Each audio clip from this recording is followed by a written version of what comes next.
Bismillahirrahmanirrahim. Assalamu alaikum. We're here today with Mohammad Shaikh Saab, a well-known scholar on Islam. He normally speaks in reference of Quran, and from what I have learned on the internet, I wanted to learn more about him, so we came and met, and we wanted to do this interview.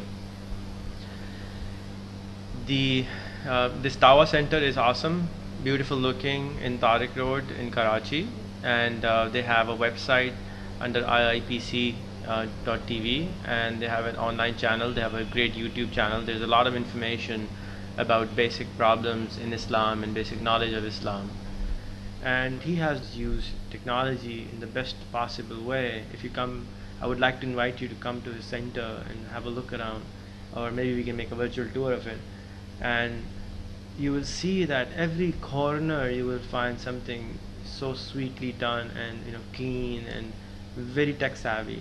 When I came in first time here, I didn't even think that this is Pakistan or Karachi anymore. It's really, really, really nicely done, and this is, I think, the first sign, because I think cleanliness is next to holiness, as everybody says, and half of our religion is cleanliness, and being organized is what we need in order to convey our message. So Sheikh Saab, how are you doing? Yeah, fine, thank you. Sheikh Saab, I heard that you were in Merchant Navy. So what got you into Merchant Navy earlier? It was by my financial, I don't have a good financial background. I didn't have a very good financial background. So my father died at the age of, when I was 16 years of age, in 1969. So Merchant Navy is a good, well-paying job. So I had the chance of getting into cadetship to support my family. So I joined the Merchant Navy, not as my career, but as a to back up my family. So that was your first job? Yeah, no, before that I was in the army, in National Service Inductees in 1971. Bhutto Saab, the Prime Minister, made a National Service Inductees a course for training intermediate students. And it happened that in 1971 there was a war between Pakistan and India, so they put me on the war front. So I was on the Rajasthan borders, the National Service Inductees, and my unit was military police. So I was looking after in the army. The second job was this Merchant Navy. I was joined as a cadet, and I've traveled almost 3/4 of the world. What's your favorite place in the world? Mecca. Very diplomatic answer. No, it's true. Why is that the favorite? I've been to many, by sceneries and by this, many places in the world were very good looking. I mean, you get attracted. But if you go to Mecca, you feel at home. I feel it exactly. So the first time I went to Mecca was during a long time back when I was very young, at the age of I think 27 years of age. I did my first Hajj. So when I went there, and I felt as if I was in my home. You went with your family or? No, I went alone. You went alone. Yeah. And at that time you were in Merchant Navy also? I was in Merchant Navy, and it happens that being in the Merchant Navy, it came to that I was going to many countries of the world. So in Ramadan came in one of the, I was one of the on the ship, and that was in British ship. So I asked God Almighty that you are taking me to so many places of the world. Why don't you take me to Mecca? So it was a chance that I went on a passenger ship, working on a ship in Pakistan, taking the Hajis. So I was third officer. Then I went, and I feel very, very, secure. And were you very religious back then? no, not exactly. I was not a very religious person. What's the definition of what not a very religious? Like generally in Pakistan, like for me and generally people are who that Friday prayers do not understand what the Quran is, and generally cultural religious people are not exactly what the Quran and understanding of the Quran. So like this, once in a while you offer prayers on Fridays or Eid prayers. Do not know anything about religion. We know about culture generally. So that was religion. That's a very interesting term, culturally religious. Yeah, that was according to culture. There are certain norms you do because your parents or ancestors do. Practice that. How was it to be on the border? I mean, having a gun and you could just shoot anyone. I mean, how did it feel? I had never done that. Actually, I was not on the. We were on the borders, but our job was to direct the people of different units. Like a military police job is to direct the people from different units to the which border they are going to go. Through the middle management. Yeah, so because the general knows it where to put the people, and we military police guide them. Operations people. Operation people. We're just guiding people. So that's where you started learning how to manage people. In a way, you can say, but not that good. And after the Merchant Navy, how long did you do that? In my whole career is sea time. They call it a sea time. But you're at sea at 5 years, not much. But I have, if you can at that time, if you can do 5 years sea time, then you can appear in the exams of captain.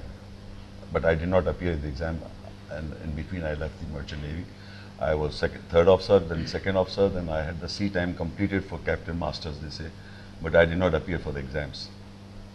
So now you left Merchant Navy, and how old are you now? When you left Merchant Navy, 30 years. And then you joined the family business? I had the video business of rental videos, video filmmaking, and sometimes shooting shadi shoot. Yeah, marriage ceremonies, shootings, and video rentals, English and Urdu, and this type of movies. I think it was one of the first movie places in Karachi. Not famous, you can say, but it was we were the only specialized people on renting movies. At the same time, we were renting serials. Like at that time, Dallas, Dynasty, those serials coming from America. So we had a very large, good collection with prints. That was our specialty. What was the name? Video Cottage. Video Cottage. I think it was very famous. Yeah, very famous. On Tariq Road. On Tariq Road, yes. And then we had opened a branch in Defense also, Sunset Boulevard, and Gizzyburg Junction. You said something about modeling. What was that? At that time also, I had the opportunity to have do some 2-3 commercials on television on Shalwar Kurta and TJs. Philips, TJs, in magazines also. What was that? What was he saying? Ads? In magazines. The like name was Mag. Like Akhbar Jahan. Yeah, Akhbar Jahan English Mag. English Mag.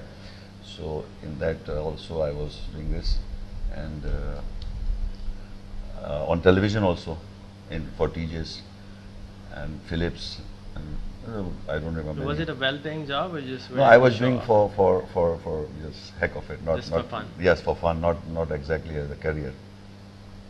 Young age you get involved in these things. Well, I wish I was involved. So, what in merchant navy, when you're in merchant navy, people do all sorts of things because you're traveling the world, you've seen Yeah. the world, you meet people. So you've met a lot of Christians and Christian missionaries. You see, I was surprised by that, and I should give the credit to the Christian people. When you are in merchant navy, on all parts of the world, wherever I went, they had the Christian missionaries working for the sailors, and I think they got some concept of religion. If you help the people who are outside from his house and give them, they used to take us to their clubs, seamen's clubs, missionary clubs, and then there were girls and they talk about religion. So I had the first time I had this concept of reading the Quran was from a Christian missionary, because I had You were giving Quran? no, Instead of actually Bible? what happened, I had a discussion with him. He asked me, "You are a Muslim?" I said, "Yes, I am a Muslim." So he said, "You believe in the Quran?" I said, "Yes, I believe in the Quran." "You believe in Muhammad?" I said, "Yes, I believe in Muhammad." So he said, "You know Jesus?" We said, "Yes, we believe in Jesus also." He said, "You know the Bible?" I said, "No, I don't know, but I've heard about Bible." But the Bible was revealed before Quran. And whatever is in the Bible that has been given to, that has come, Muhammad has plagiarized or stole plagiarism from the Bible and made Quran. This is according to him. This is the Christian missionary told me. So I was just looking his face blank. He said, "If you tell me something from the Quran, I can relate it to the Bible, because I am very good at read Bible." So he said, asked me, "Had you read the Quran?" I said, "Yes, I've read the Quran." He said, "Okay, tell me something." And that is the time of my first turning point. I could not tell him anything, because in our community in Pakistan, or in all parts of the world except for Arabic speaking people, Muslims all over the world, they read the Quran in Arabic without understanding. And I was one of them. So I said, "No, I cannot tell you." He said, "Why can't you tell me?" He said, "You said you have read the book." I said, "Yes, I have read the book in Arabic." I never understood it. So he's asking me, "What do you mean you can read Arabic but you don't understand?" This is very difficult for any non-Muslim or other people to explain to them that you are reading an Arabic language and you don't understand a word of it. And this is the majority of the Muslims all over the world are. They read in the Arabic text, they don't understand. And that was a very difficult point to explain to him. So he told me, I remember those words, he said, "Look, this is what these people have made you, Muslims, scholars." He said, "Who told you this?" I said, "This is what the Arabic people understand this Quran." I said, "Yes, Arabs know the language, so they understand it. So they are not translating this Quran for you." At that time, I didn't even know there were many translations. I was so, people are like, this is arrogancy. So he said, "Look, the Bible is translated in many 3,000 languages of the world. So you can read in Urdu also, or English also. We translate because you understand what is written in it." So at that time, I didn't even know that there are translations of the Quran also. But that was the first time I realized what stupid I am, that I don't know what my book says, or I'm saying I'm a Muslim, or what Quran is. So that is how I first enlightenment that I must. So he gave me the Bible. He said, "You read this Bible." With the Urdu translation? No, English.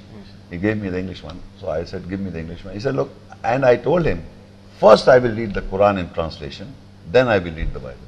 So in Surah 96, Alaq 96, he commands, "Iqra bismi rabbika alladhi khalaq, khalaqal insana min alaq, iqra wa rabbukal akram, alladhi allama bil qalam, allama al insana ma lam ya'lam."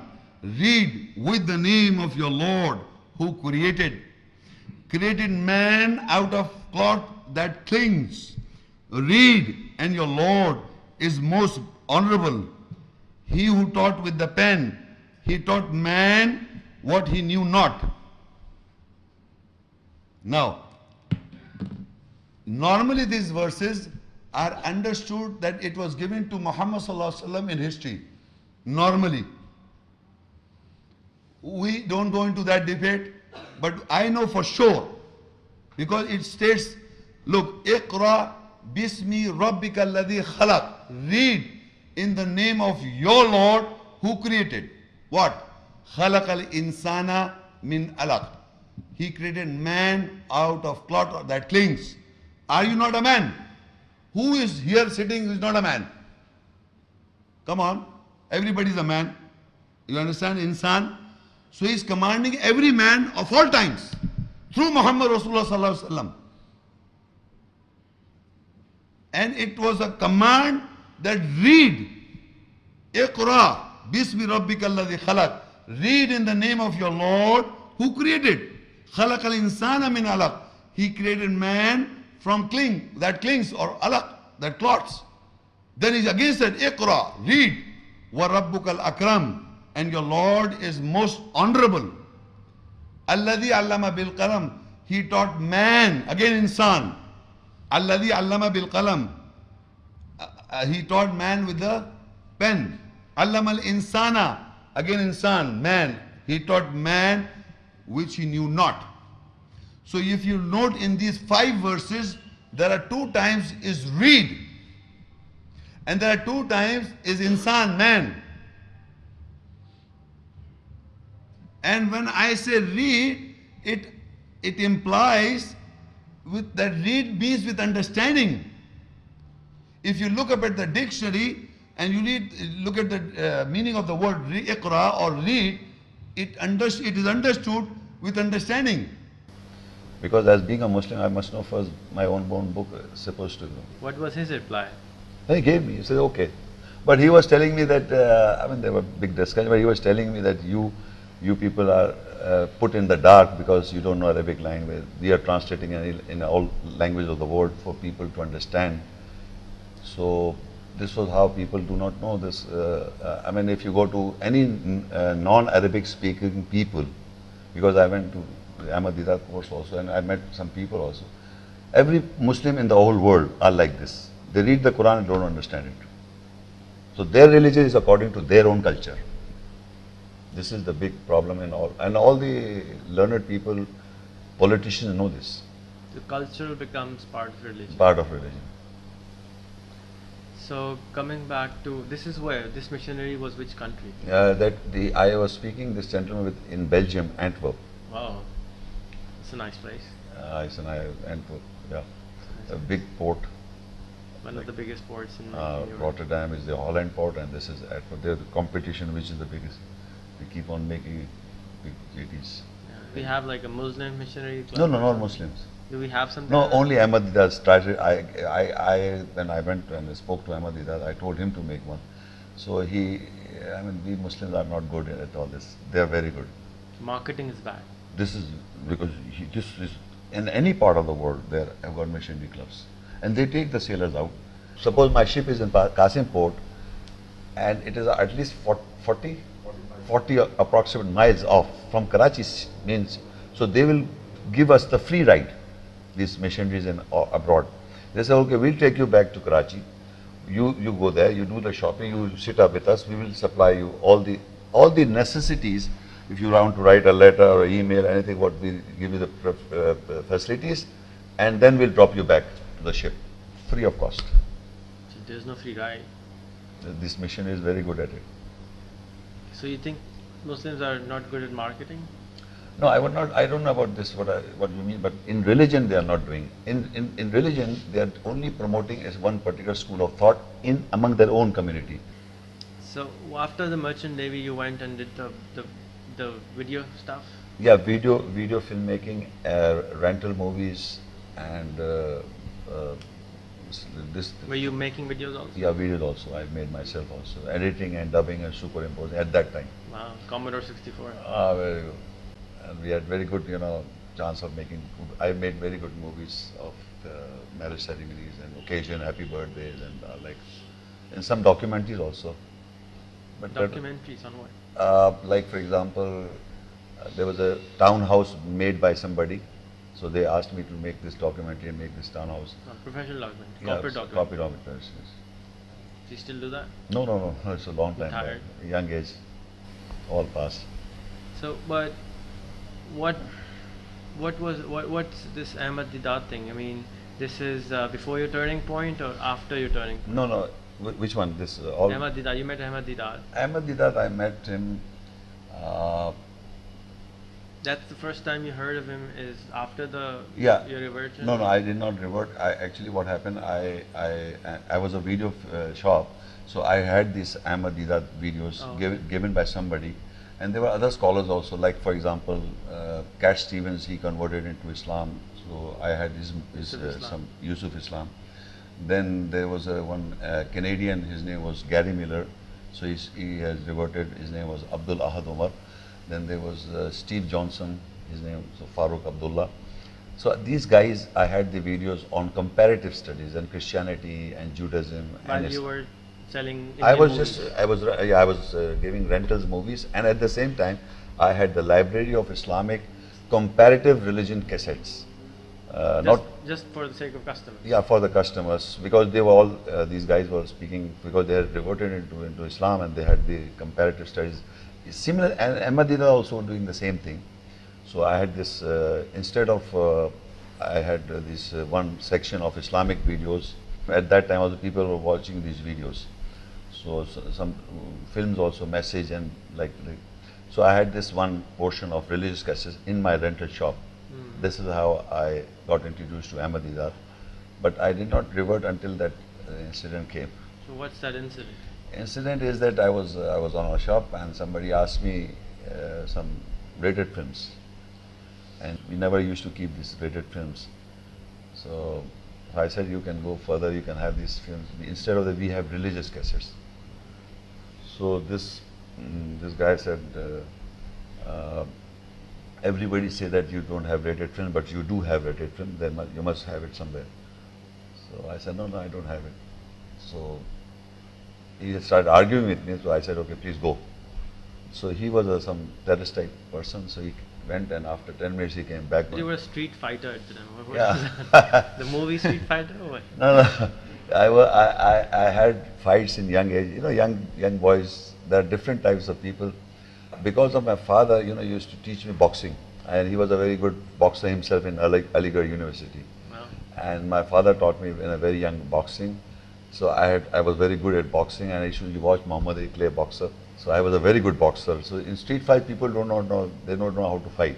If you are good at anything, you can easily beat anybody. Like if you know judo, karate nowadays, at that time, this Bruce Lee was not famous. So I used to know boxing, so I used to hit very easily. Only 1-2 punch, that's all. So anyway, what happened? This Did guy. you punch the guy? No, I didn't punch. He went and he came with a gun. Ayyo. So he took me on a gunpoint. I had overpowered him, but some other brother came, and there were 5-6 guys, and they started beating, and finally I saw 2 guns, and I was almost getting unconscious because they were hitting with the gun. Backside of the gun, the butt was hitting on my head. So a shot was there. I was holding somebody's gun. A bullet was fired in the small room of that shop. So I thought I'm being shot. So I opened my eyes. So I saw one gun here and one on my heart, 2 guns. And he said, leave my brother. I was holding somebody's. So at that moment of my life, I thought that's my end of life. Because I heard a shot and I thought that it hit somewhere to me, and I'm not feeling it because I had already had injuries and I was getting semi-unconscious also. So I thought this is my last time, and he's hit me and he'll further shoot me again. So I prayed to God. Everybody prays to God. At that time, there was nothing. I said, if you give me life, I'll give my life to you. That is how I changed myself, And people forget. I did not forget that gun and that incident. That changed my whole compass of life was changed. So that is why I realized that I was 33 years of age. I realized that this is that at that time I realized this is very important. That why I'm here, what's the purpose of life, where I'm going, and this all changed me. And then how I read the book Quran. Did you know what you meant by giving the life to God? No, I told you I was going to prayer sometime. So after that I met the Christian fellow. I had to read in translation. So in religion you ask somebody. Normally people ask this guy or that guy or this priest or that religious Maulana or this guy. I decided that I am going to read this Quran in translation, and if it's the book of God, I have to use my own intellectual, logical reasoning to find out it's the book of God or not. If it's the book of God, then He must dictate me what I should do. I must follow Him, not the man. That was a very important point for me, because I have decided that I will not listen to my ancestor, my father religion, my family background. I will not listen to any Maulvi Sahib. I will not listen to anybody. I simply listen to what the book says. And as the book will educate me, because I will follow and obey. So the book would be in Arabic. How would you know? No, translation. The translation by the human being. You see, the Spirit of God, this is again, you will come to religion, that the essence is in us. Like, for example, if you don't marry your sister, so why don't you? In any part of the world, it's not allowed. Oh, okay. So there are certain things that are written in the book. I mean, if I read in the book Quran that you don't marry your sister, where did I get it wrong? Who told you it's wrong? So it's written there. So the book itself tells you one thing, which it makes a logical understanding that it is true. So you just wanted to you just started reading the translation initially. I have to read. No, how to get the truth also, you can, even if there are translation errors, you'll say that even if you're reading a translation, you say it doesn't make sense to me, because it has to align with the Spirit of God, the essence of the message of God. The logic. The essence, the logic, the essence of that statement. Assalamu alaikum. Islam. How would we understand that the translation, that is clarification, and the spirit, that is essence, is correct, as there are many translations? Yeah. You see, I was talking about how the revelation comes to the Spirit of Truth, or the Holy Spirit, or the trustworthy Spirit comes. I explained in my lecture. But still, there are many translations. How can you understand that this translation is a correct translation? There is no such thing as a total 100% correct translation in English or Urdu or any language of the world. Because they are human, they can do mistakes. Anybody can, we are all humans, I can do mistakes. But how would you understand, you can take up any translation without reading the Tafsir interpretations? Because once you read, the interpretation is coming from the mind of that man. You see, that's the problem. People are reading a translation, an Arabic text, and then they read the explanation of the scholar, interpretation. And there are many schools of thoughts. So they inject that thought or the point of view of what they think is like this. And there will always be a contradiction.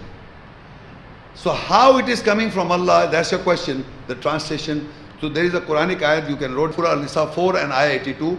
أَفَلَا يَتَدَبَّرُونَ الْقُرْآنَ وَلَوْ كَانَ مِنْ دِي غَيْرِ اللَّهِ لَوَجَدُوا فِي اخْتِلَافًا كَثِيرًا. Do they not consider the Quran with care? If it is not from Allah, then you will find many contradictions. So proof is that any person saying this ayah says and this ayah says and this ayah says, you see, is there any contradiction? Translated form, you will not find any contradiction. So it is coming from Allah. And it should have, وَإِذَا بَدَّلْنَا آيَةً مَكَانَ. Don't forget that, 16101. Whenever we change the place of an ayah with an ayah, قَالُوا إِنَّمَا أَنْتَ مُفْتَرٍ. Allah knows what He has to be revealed. They say that you have invented. Allah knows. وَاللَّهُ أَعْلَمُ بِمَا يُنَزِّلُ. Allah knows better, knows more what He has to reveal. وَإِذَا بَدَّلْنَا آيَةً مَكَانَ آيَةٍ وَاللَّهُ أَعْلَمُ بِمَا يُنَزِّلُ. Whenever He changed the place of an ayah, Allah knows more what He has to reveal. قَالُوا إِنَّمَا أَنْتَ مُفْتَرٍ. They say you have done it. So you take up in the concordance, take out the relevant ayahs of any school, any translator, and you try to read in that context the whole ayahs of that one particular topic, one subject, and you will see in the translation some errors if you have committed. And if there are no errors and the essence is clear to you, it's coming from Allah. It will have no contradiction. That's the proof.